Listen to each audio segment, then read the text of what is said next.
Bismillahirrahmanirrahim. Alhamdulillah.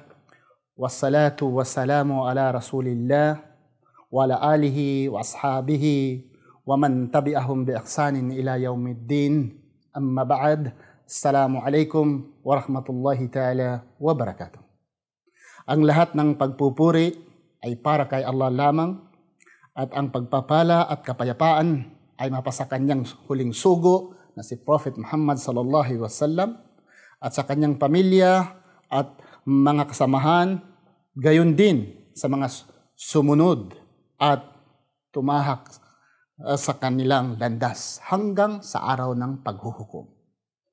Sa panahong ito mga kapatid at mga kababayan, tatalakayin po dito ang tinatawag na mga celebrasyones, the celebration.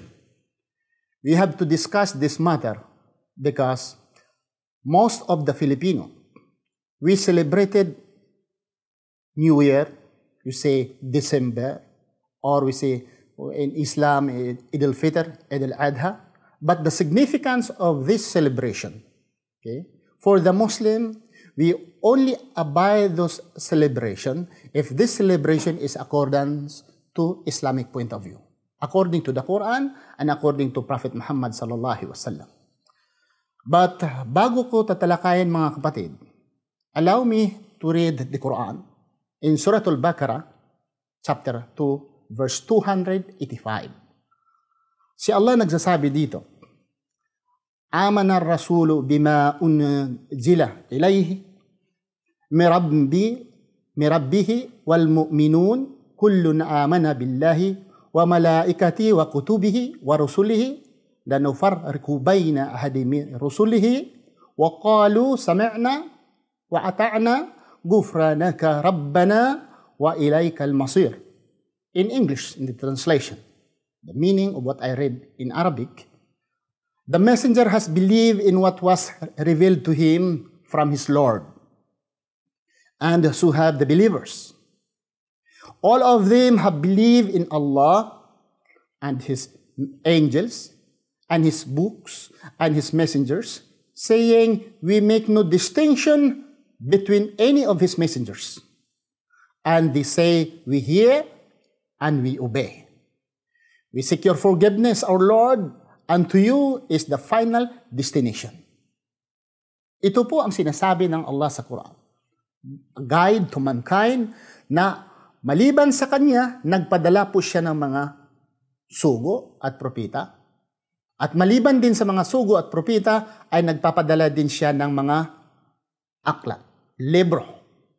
Bago natin tatalakayin kung ano ang mga propita, the significance of the prophets, why they are being sent by God to mankind or to every generation, because we human being, without the guidance of God and without also the guidance of the prophet, we are nothing. So dito tatalakayin muna natin ang paniniwala sa nag-iisang Diyos. Dahil po kaming mga Muslim, anuman ang aming tatanggapin at anuman ang aming i-reject, ito po hindi dahil sa aming kaalaman, hindi po ito dahil sa aming puso, hindi po dahil sa aming kagustuhan. Bilang totoo na Muslim, nga mayroong takot at pananampalataya kay Allah, wala kaming ibang tatanggapin, wala kaming ibang itatakwil, kundi ito ay inuutos ng Allah sa kanyang mga sugo at propita, at sa amin ngayon, amin pong nababasa ang mga aklat. Bilang mga Muslim, naniwala po kami, the final messenger was Prophet Muhammad sallallahu alaihi wasallam. At we believe the previous messenger. Hindi po kami tatawagin na kami mga Muslim kung one of them, we will reject one of the messengers. Aking pong babanggitin sa inyo mga kapatid, ang kahalagaan bago sa mga propita, ang kahalagaan kung ano ba talaga ang Diyos. Paniniwala sa nag-isa at tunay na Panginoon. Dahil po bilang Seventh-day Adventist, bilang evangelista ng Seventh-day Adventist, which I embraced 1981, sa aming pong dating pananampalataya, ang aming pong paniniwala na ang mga Muslim ay hindi po naniniwala sa nag-iisang Diyos. Dahil hindi po sila naniniwala kay Jesucristo, therefore, we made a conclusion that the Muslim, they never worship the Creator of the universe. Dahil ang aming pong paniniwala nang lumikha sa sanlibutan, walang iba kundi si Jesucristo. Siya'y nagkatawang tao, etc. But I will not lay all those incline of this discussion, because of this moment, the discussion is focusing only on celebrations. But I cannot discuss to you the celebration without discussing who is Allah, who is God the Creator, and who are the prophets. Because as I said before, we cannot reject, we cannot accept without the guidance of the Supreme Creator. From directly to His last book, the Quran. Kaming mga Muslim ay naniwala po sa nag-iisang Diyos lamang at wala ng iba. Siya po ang tagapaglikha sa sanlibutan, siyang lumikha sa tubig, siyang lumikha sa mga bundok, siyang lumikha sa makita at hindi makikita, sa hangin and etc. Lumikha po siya ng mga anghel, lumikha po siya ng paraiso, lumikha po siya ng impyerno, lumikha po siya ng sangkatauhan. Yan po ang aming paniniwala na siya po ang tinatawag na Allah. Sabihin naman ng ibang mga kababayan namin, paano kayo naniwala?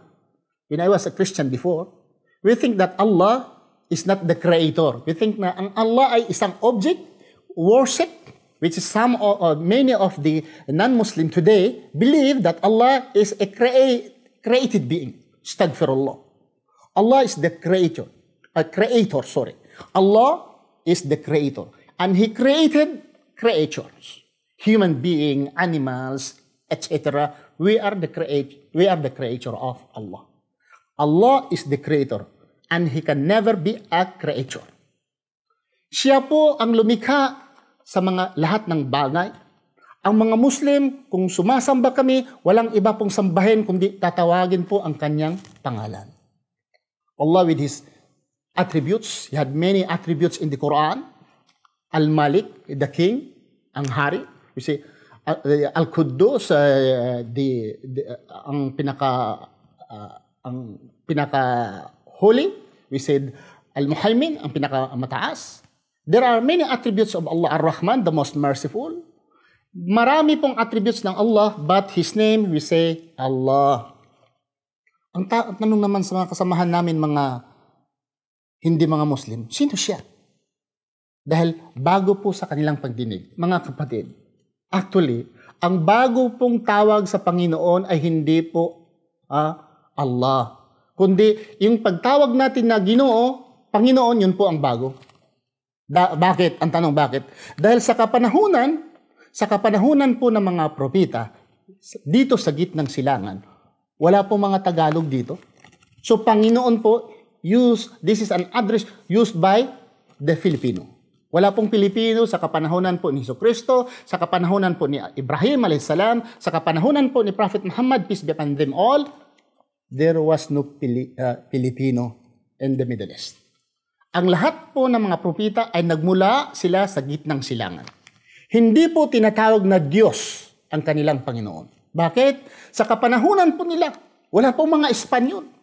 Wala po mga Espanyol sa kapanahunan ni Moses, sa kapanahunan ni Ibrahim, ni Noah, nila ni Prophet Muhammad sallallahu alaihi wasallam, ni Jesucristo, all the prophets. Wala pong isang Espanyol dito sa gitnang silangan na tumatawag na Diyos. Sabihin naman natin, God. Bakit na-discuss ko ito? Dahil ang akala nila, ang Allah, ang pinakabagong tawag or name of the Creator. No. In fact, God, itong pangalan, itong tawag, God is not a name. Ang tawag itong God, si capital G-O-D, na ginagamit ngayon sa mga Amerikano, ginagamit ito sa mga British, sa mga Australian God, ayan ay bago din. Bakit? Dahil sa kapanahunan nila ng mga sugo at propeta, wala po ditong mga English-speaking people. Ang punto ko dito, ang itatanong ko sa inyo, ano po ang tawag ng Panginoon dito sa gitnang silangan? Wala pong iba mga kapatid kundi Allah. Ito ang nabanggit ko mga kapatid dahil itong selebrasyon ngayon na ating tatalakayin, sa nabanggit ko sa unahan, ito lamang aming babanggitin, tanggapin ang mga bagay kung anuman, i-reject namin ang mga bagay kung anuman, dahil po ito inuutos ng Allah sa kanyang mga sugo at propeta to the last prophet, and also kung anumang ginagawa ng propeta amin po itong susundan. Wala pong iba. Paano matulog ang propeta? Paano kumakain? Paano magtrabaho? Paano siya magkakaroon the model of his wives? Etc. Mga kapatid, pagpasok sa palikuran, paglabas sa palikuran, ano ang gagawin o ano ang sasabihin, yan po ay nagmula kay Prophet Muhammad sallallahu alaihi wasallam. Ito lamang ang tunay na relihiyon. Itong relihiyon na Islam ang nagtuturo na kahit, mga kapatid, kahit simple na bagay, nandoon po ang tanang katuruan. Ang lahat ng katuruan ay nandoon. Supposing paano po magdura, saan po sa kaliwa, paano matulog, paano kumakain, anong gagamitin, paano iinom ng tubig. Nandoon kumpleto po ang Islam. Kasunod po nito, inshallah, tatalakayin ko po dito mga kapatid, kung ano po ang kahalagaan ng mga sogo at saka yung mga propeta. I have discussed to you an eye view of who is the creator of the Muslim. We call him Allah, his name. That is a proper name Allah, and to whom we worship. And all the prophets also, Adam, Abraham, Jacob, Jacob, Esau, sila ni Joseph in Arabic, Isa, sila pong lahat ay sumasamba sa nag-iisang Diyos nga si Allah. Siya po ang amin ring sinasamba. Bakit ang mga selebrasyon sa mga Muslim, nag-iba sa mga selebrasyon sa mga Chinese, nag-iba po sa mga selebrasyon sa mga Kristiyano, atin po mayang tatalakayin sa pang-tatlong episode. Ito ay unang pang-episode lamang na pagdidiscuss dito na si Allah ang sinasamba, wala pong kapareho sa Kanya, siya po ang nag-iisa, walang simulan, walang katapusan. Ito po ay nabanggit. It's very clear, mentioned in Surah Al-Ikhlas.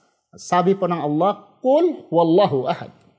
Magsasabi ka, sabi ka Muhammad sallallahu alaihi wasallam, na ang Allah ay isa lamang.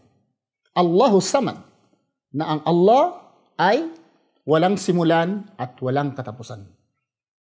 Walang simulan at walang katapusan. As-samad. Lam yalid, hindi siya nanganak. Walam yulad, at hindi siya pinanganak. Walam yakul lahu kufuwan ahad. There is none like into him, astaghfirullah, and he is the absolute one. He is the only one, the creator Allah. We worship him and no other else except Allah. We don't believe in the second person. We do not believe in the third person. We do not believe what is a spirit. Spirit, one of the said personality of God, we don't believe. The only thing we Muslim believe in, that the creator of the universe, hindi siya babae, hindi siya lalaki, at wala siyang kapareho sa Kanya, at anumang iniisip ng tao, mukha or image, this is against to our doctrine. Because Allah, the only creator, wala pang nakakita sa Kanya. At dagdag pa ng Allah sa Quran, laisa kamithli shay, walang nakapareho sa Kanya. Siya lamang ang nag-iisa. So, to say at understand na ang Allah ay similarity, mayroong kasing tulad, kamukha ng Allah, ito po hindi po katanggap-tanggap sa pananampalataya ng Islam. At kaming mga Muslim naniniwala, kami makapasok sa paraiso inshallah, paradise, with the mercy of Allah. At kung sino mang susuway sa kanyang batas, siya po ay mananatili sa impernong apoy. So maraming salamat mga kapatid. Ito lamang ang aming tinatalakay ngayon na ang selebrasyon ay tatanggapin or i-reject namin dahil ito ay hindi tinuturo ni Allah sa kanyang mga sugo at propeta. At sa unang episode, ito ay tinatalakay namin kung sino si Allah para maunawaan ninyo na kaming mga Muslim, mayroon kaming sinasamba dahil lahat pong katuruan ng Islam, tama ang katuruan ng lahat ng ginagawa ng isang tao. Subalit sa ang kanyang paniniwala sa Allah ay mali, hindi tama, wala pong kabuluhan ang lahat ng gawain ng isang Muslim. That's why whatever we mention, subject we discussed, we should not forget that we Muslim, we should focus on the Tawheed, sa nag-iisang Allah, dahil kung without Him, we are nothing. So sabihin ko na lang sa inyo mga kapatid, subhanakallah, Allahumma bihamdika, asyhadu an la ilaha ant, astaghfiruka wa atubu ilaik. Assalamualaikum warahmatullahi taala wabarakatuh.